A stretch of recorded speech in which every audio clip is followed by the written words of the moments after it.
यार तुम्हें क्या पता था जहाज का इंजन स्टार्ट करना इतना आसान होता है। सबसे पहले ब्रिज से ऑन ऑर्डर लो, इलेक्ट्रिकल पावर सिस्टम चेक करो और दूसरा जनरेटर स्टार्ट करो। ओनिल और पानी का लेवल देखो, लुब्रिकेटिंग ओनिल पंप स्टार्ट करो, फिर jacket cooling water pump engine को 60 डिग्री सेल्सियस तक गर्म करने के लिए। इंडिकेटर कॉक्स खोलो, देखो लीकेज तो नहीं है, और कंट्रोल एयर चेक करो। अलार्म और ट्रिप्स रिसेट करो। एयर बोतल को 27-30 बार तक प्रेशर दो। Fuel O'Neill booster pump start करो और लीकेज के लिए चेक करो। टर्निंग गियर लगाओ, एम्पियर चेक करो और देखो सारे ड्रेन्स बंद हैं। कम्युनिकेशन टेस्ट करो, मेन एयरलाइन ड्रेन करो और टर्निंग गियर हटाओ।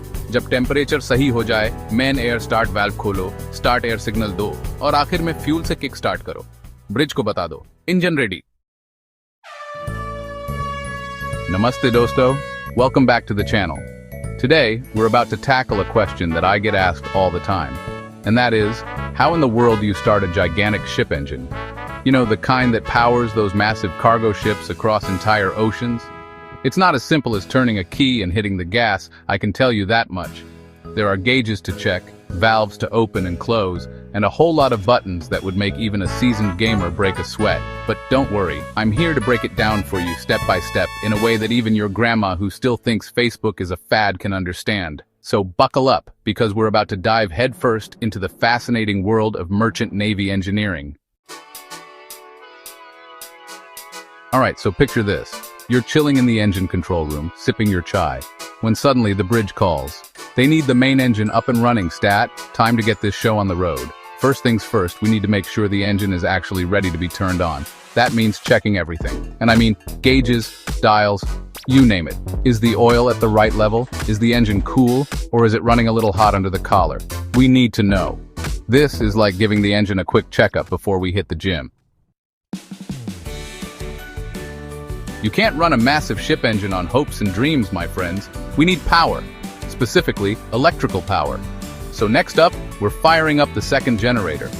This bad boy is going to be our trusty sidekick, providing that sweet, sweet electricity to get the party started. We're talking lights, alarms, the whole shebang. Think of it like plugging in your phone before a long trip. You don't want to be caught with a dead battery in the middle of the ocean, right? Alright, remember when I said checking the oil was important? I wasn't kidding. We need to make sure all the oil and water levels are spot on. Think of it like making sure your car has enough oil and coolant before a road trip. Too little, and you risk overheating and causing some serious damage. Too much, and well, let's just say it's better to be safe than sorry. We're dealing with a finely tuned machine here, and every little detail matters. Chapter 4. Lubrication is key. Now it's time to get things moving. And by things I mean the lubricating oil pump. This little guy is the unsung hero of the operation, making sure all the moving parts in the engine are happy and slick. We want that engine running smoother than a baby's bottom, and proper lubrication is the key. We'll keep a close eye on the pressure gauges, just to make sure everything is flowing as it should. Title: Jacket Cooling Water. Time to warm up. You know how athletes warm up their muscles before a big game? Well, we need to do the same for our engine. That's where the jacket cooling water, or JCW, pump comes in. It's going to circulate water around the engine, gradually bringing it up to the perfect temperature. We're aiming for a toasty 60 degrees Celsius, which might sound hot to you, but for this engine, it's just right. Think of it like preheating your oven before baking a cake. You want everything nice and even. Chapter 6. Indicator cocks, our little snitches. Time for a quick inspection. We have these nifty things called indicator cocks located at various points on the engine. Think of them like little spies, giving us a sneak peek inside. We're going to open them up one by one and make sure there's no water or oil leaking out, kind of like checking under the sink for leaks, but way more important. Safety first, always. Chapter 7. Our engine needs to breathe too, you know. But instead of oxygen, it craves control air. This pressurized air is what controls a lot of the engine's functions, kind of like how our nervous system controls our bodies. We'll make sure the control air pressure is right where it needs to be, because without it, our engine is about as useful as a chocolate teapot. Chapter 8. Imagine your smoke detector going off for no reason. Annoying, right? Well, we have alarms and trips on the engine for a similar reason. to alert us to any potential problems. Before we fire this bad boy up, we need to make sure all the alarms are reset and the trips are in the correct state. It's like making sure your fire extinguisher is charged and ready to go. Hopefully we won't need them, but it's better to be prepared. Chapter 9. Remember that control air I mentioned earlier? Well, we need a way to make sure we have enough of it. That's where our trusty main air compressor comes in. We're going to start this guy up and let it do its thing, pumping up the air bottle to a cool 27 to 30 bar of pressure. That's like filling up your tires before a long drive, but with a lot more PSI. Even engines get hungry, and this one has a particular taste for fuel oil. Time to start the fuel oil booster pump and make sure the fuel is flowing like a river of liquid gold. If we're using heavy oil, we need to make sure it's at the right temperature and viscosity. Think of it like warming up honey before you drizzle it on your toast. We want it nice and smooth. Now we're getting to the really important stuff.